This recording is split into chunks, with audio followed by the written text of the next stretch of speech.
Hello everyone. Welcome back to my channel. Dana here. Today we are going to be making kind of a spooky Christmas card with some of these new products from Whimsy Stamps. If you haven't seen them, this is part of their new collection. This is Season's Creepings, the stamp set and the die set. Perfect name. And then this paper pad. Can we just talk about this paper pad for a minute? This is fabulous. I have not seen anything like this. It's amazing. I do want to do just kind of a quick walkthrough with you guys on this paper pad. It's called Chilling Christmas. It is a 6x6 paper pad. There's 2 of each pattern in this paper pad. Some of them you'll see that there's only 1 when I do the flip through. That's just because I've picked out some of my favorites and they are elsewhere. This being one of them. Is amazing. Just, it's all like spooky Christmas scenery, kind of a winter, like, can we just, no words. This is just, oh, my little spooky heart just, I can't. This paper is amazing. And it is like a thicker cardstock, and it's also kind of glossy. Kind of picks that up there. So you can kind of see the shine on it. Spoiler, this is the one that we'll be using today. And then this, like, can we just, oh, I can't with this paper. It's amazing, absolutely amazing. Now you're going to start seeing the duplicates because those are my favorites that I picked out and was poking through before I decided to do this card. Let me get this stuff put away here. Okay, so I want to do a shaker card, and I have already created the element for it just because I wasn't entirely sure how I was going to put this together. It is kind of a hot mess, you can see here. But that's okay, that's going to be on the back. Nobody's going to see it. But I've got inside, it's the Mica Flakes and the rock candy from Distress. There's also a piece of the Shattered on here. And then there's just a full piece of acetate layered on the back. Figured it'd be perfect to do a Shattered shaker card for a spooky Christmas. The die that I used to create the main shape is this one. This is the Drippy Frame Die, also from Whimsy Stamps. For some of the elements on the stamps, I want to use this candy cane that's wrapped in the skull bow. And then I think I'm going to do Ho Ho Ho down the side here. That's my plan, so I'm going to go ahead and get those elements stamped out and die cut. And I think I'm going to do the Ho Ho Ho 3 times.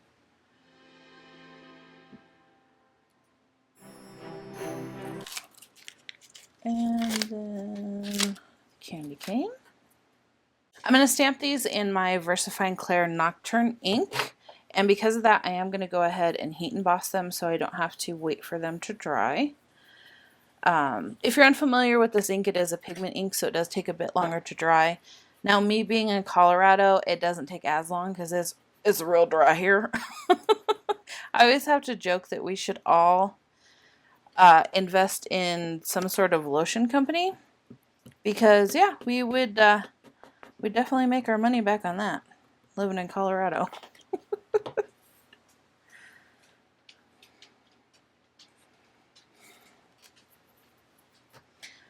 I'm going to stamp those twice.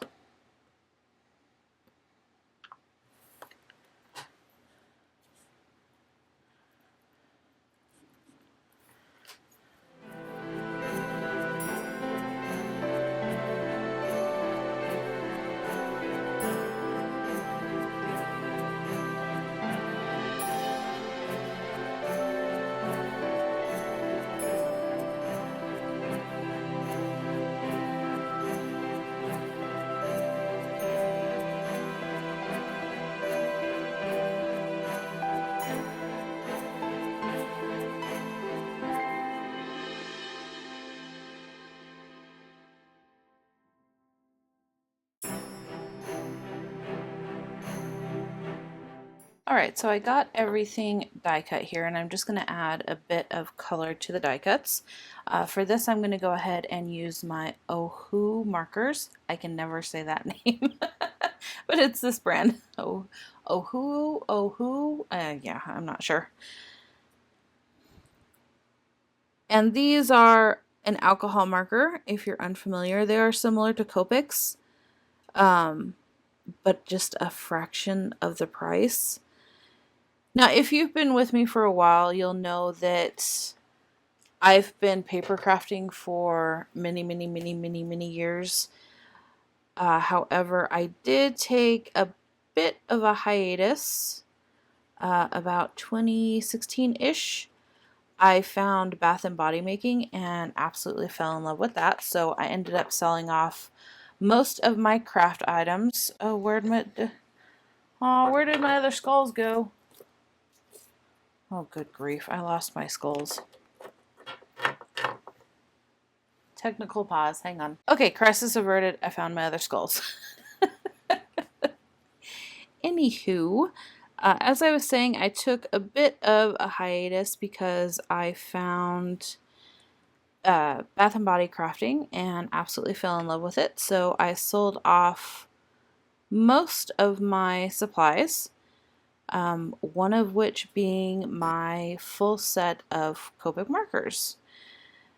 So when I decided that I wanted to get back into paper crafting, I really missed it. I still make Bath and Body stuff. I missed the textile crafting and the, more instant gratification, because I don't have to wait as long for things to dry and cure and all that.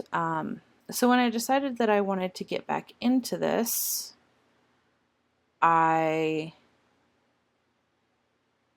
of course had to buy, everything again, and buying a new set of Copic markers really just wasn't in the budget. So I found these and decided to start out with these. I really like them. I mean, there is a difference, you can tell the difference, but I don't need any fancy markers. It's just a card. I don't feel that I need that fancy of a marker to, color a stamped image on a card. So, yeah, but I like these markers.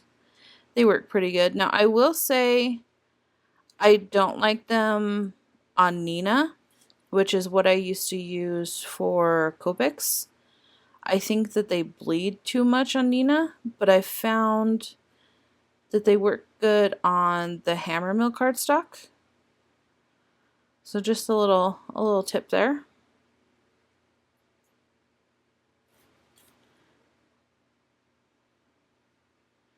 I apologize if it kind of sounds like I'm mumbling and rambling. I'm not used to talking while I'm coloring.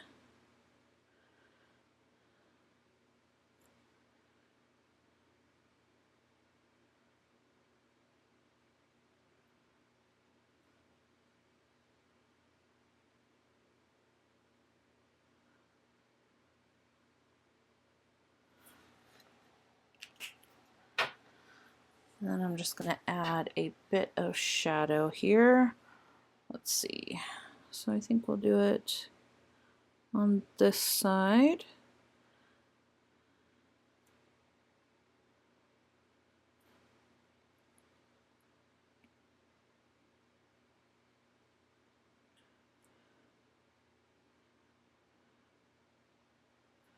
That should probably be down there. Oh well. I don't really pay much attention to light source, but there we go. And then I picked out a couple of blue greens because I'm going to try and match the bow to the paper that I'm using here.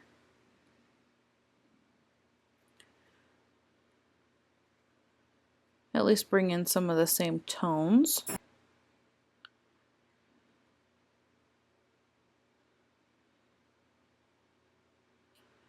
And then since I used a pigment ink and I heat embossed it, I'm coloring right up to the line, but I'm not coloring on the line.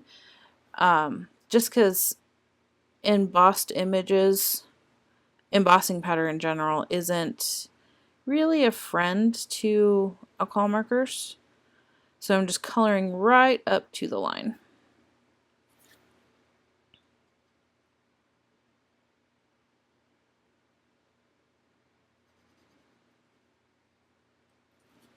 Now, if I wasn't filming this, my head would currently be about an inch away from this image. Comment below if you color like that too. I have to get like right up on it normally, which is why I typically do not color on camera. Because nobody just wants to stare at somebody's head for an entire video.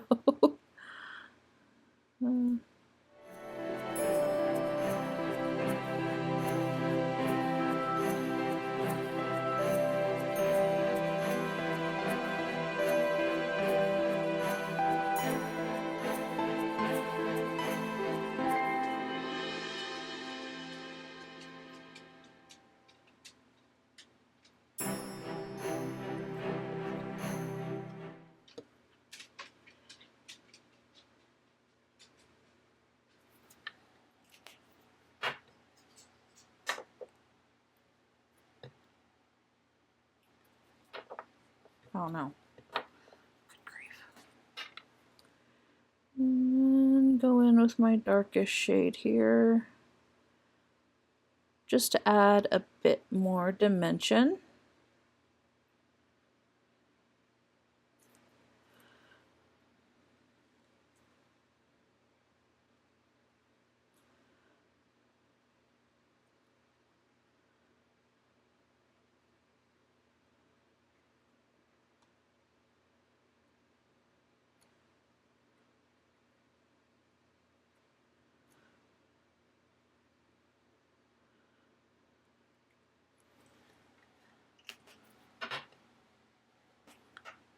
And then this is my mid-tone again. I'm just going to go in and blend out the darker color.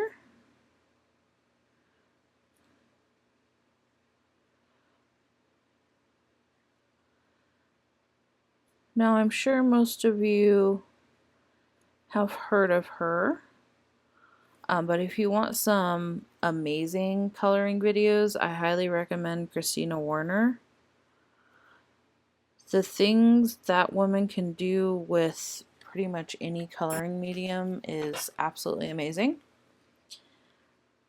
I just kind of get the color on to make it pretty and call it a day.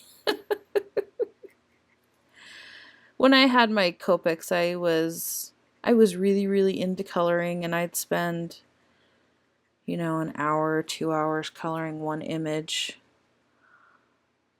But as I say, if you don't use it, you lose it. And to be honest, I have kind of forgotten most of those techniques and skills, and now I just don't worry about it that much.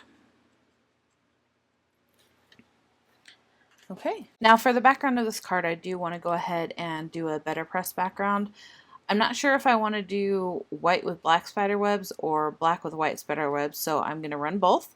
This is the Spiderweb Backgrounds BetterPress plate set from Spellbinders. Now, because I'm going to do white on black, I may want to run this twice. So what I'm going to do is actually going to tape my plate down here, or whatever this is called. I'm not sure the technical names for them. I probably should know, but I'm not sure.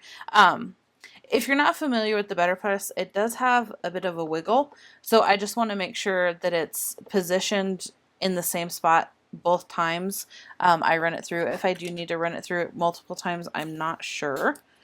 So I'm just going to make sure everything is pressed down into the bottom channel here. And then I'm just going to go ahead and tape that down.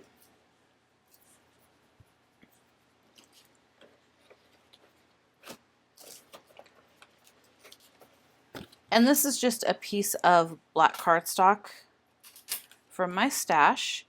And it's just an 8.5 by 11 that I cut in half. Typically, that's what I use to BetterPress, is just a half sheet of paper. And then I just cut it down later to the size I want. That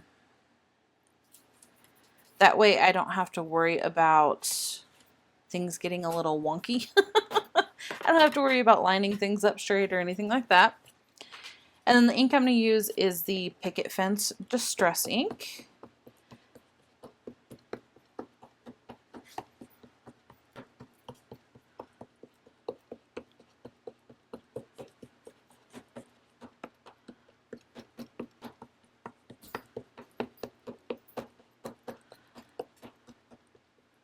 I want to make sure this is inked up pretty well.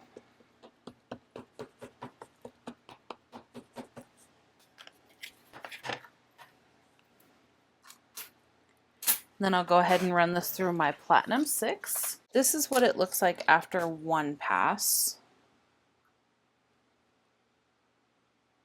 I actually like that. I think I'm just going to keep with the one pass here. I'm going to go ahead and clean everything off, and I will do the black on white. Since this is a distress ink, this is just a wet little chamois. It's wet with water.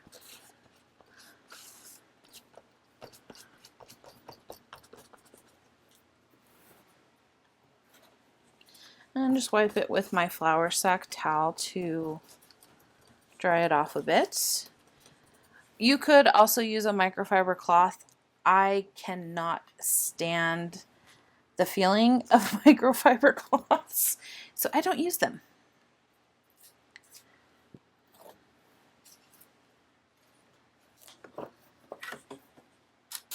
And I'm just going to do the same thing here, just tape a half a sheet of cardstock onto my plate here. This is just hammermail cardstock. And then for the black, I'm going to go ahead and use the black BetterPress ink.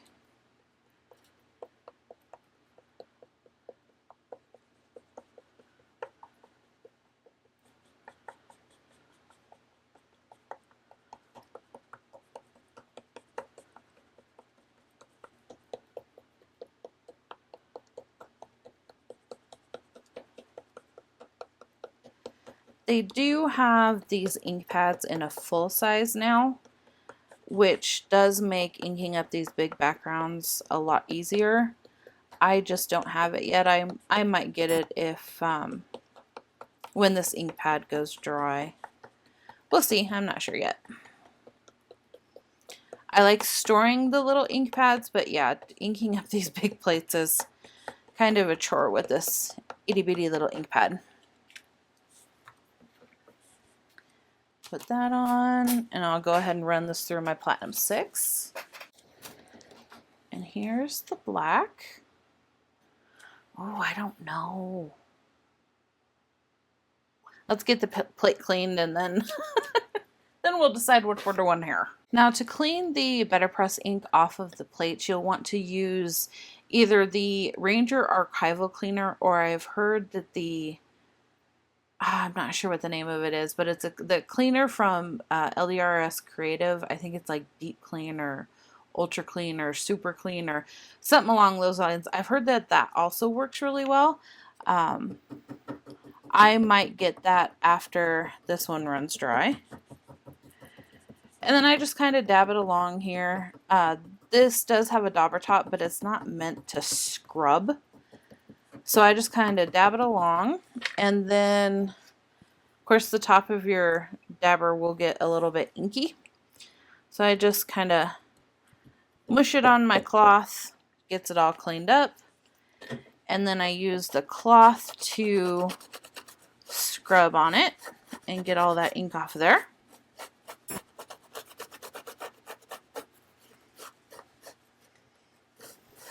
You could, again, also use a microfiber cloth for this. And then I don't really like to leave the cleaner on my plates. I'm sure it doesn't hurt anything, but, you know, just kind of one of my little things. So what I'll do is I'll go in and give it a good spray with water. Why is my sprayer acting weird? Okay, there we go. So give it a good spray with water, and then I'll just wipe it down with another paper towel.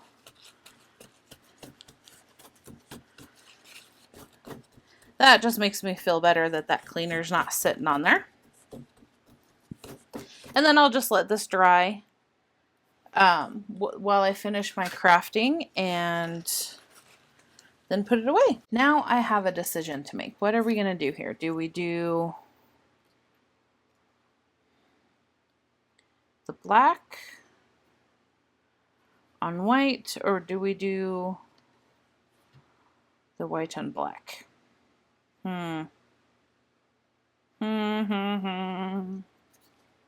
Let me go ahead and get those cut out.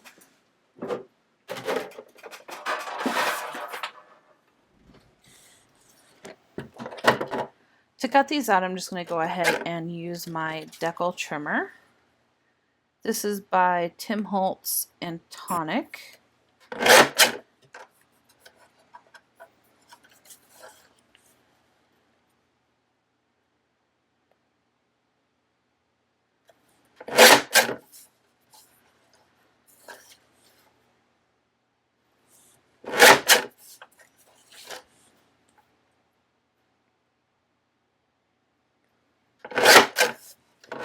You see, it just gives everything that fun deckled edge. I love that edge on things. So when I saw that this was, it's not new, but it's new to me. When I saw that this was a thing, yeah, I knew I had to get one. I just love that edge on things.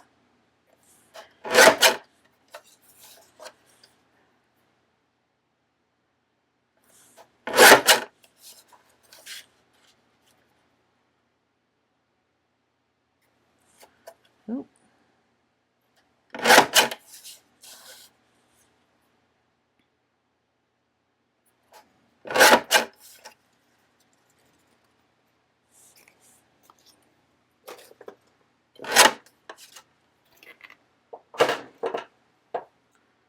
Oh, and I've smeared the ink. The ink wasn't dry. That's okay.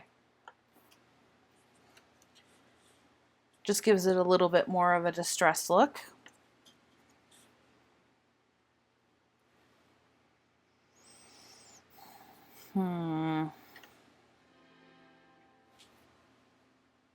I think I'm going to go with the white and black. That just makes it pop a bit more. And then maybe we'll put that on a black 5x7. Let me grab a 5x7 card base in black real quick here. Yeah, and then I'll just trim that down. Yeah, I think so. I like that. So I just trimmed my entire card base down to where it just mats that piece there. And I think we'll do that there, and then let me grab my little bits and pieces.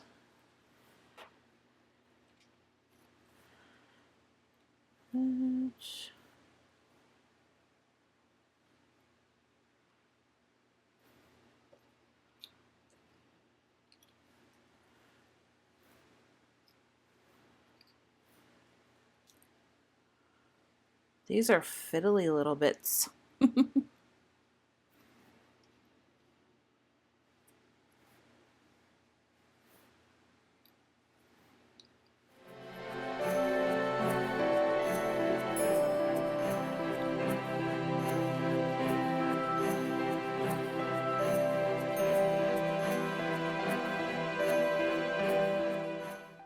Yeah, I like that. We definitely need to do some inking though. Okay, so I just grabbed my little mini ink blending tool and a foam applicator here. And with my black soot ink, I'm just going to go in and ink the edges.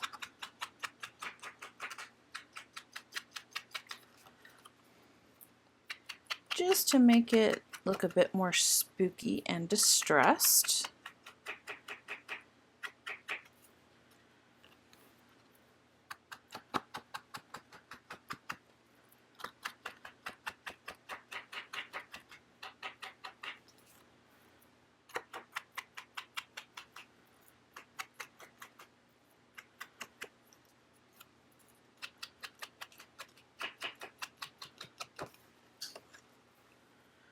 Okay, and should I ink the edges of the die cuts or should we just leave them?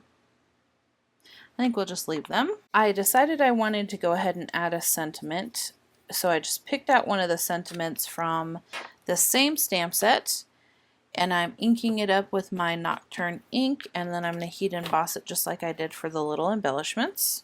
Then I'll just trim that out with my decal trimmer.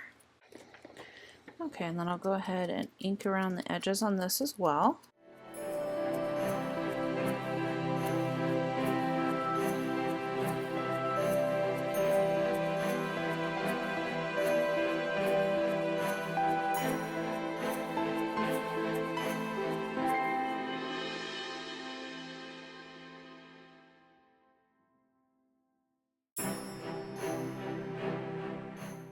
There we go. Yeah, I like that.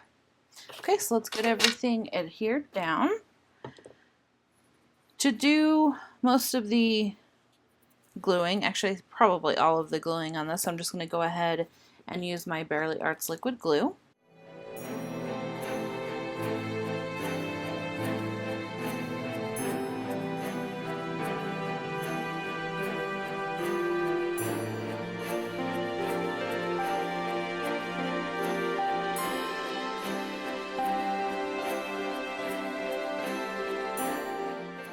We'll line that up to the nearest-ish.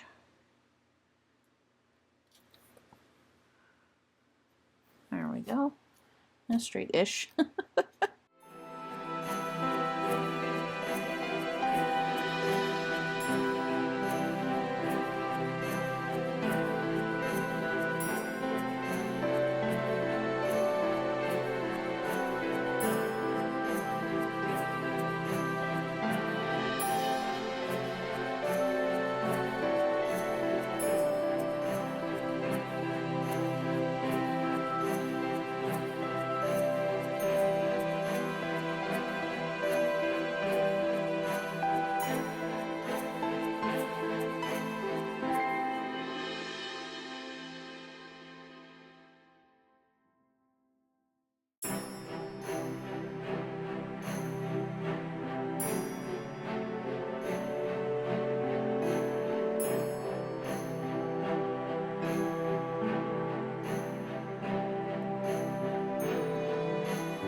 And there we have it, our finished spooky shaker Christmas card.